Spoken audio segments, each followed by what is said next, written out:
In this video, I will show you how to create a system restore point on Windows 11. To get started, click on the Windows icon located on your taskbar. Next, type in System Restore in the search bar.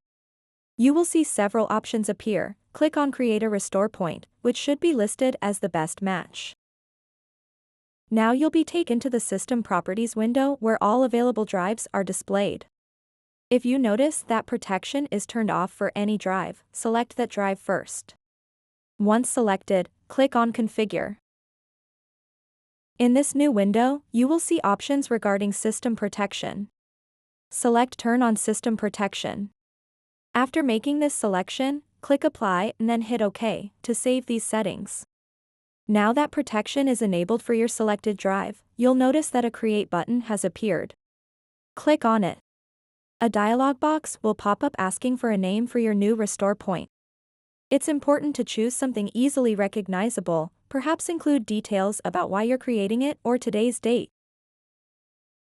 Once you've typed in an appropriate name, click Create again. The creation process will begin.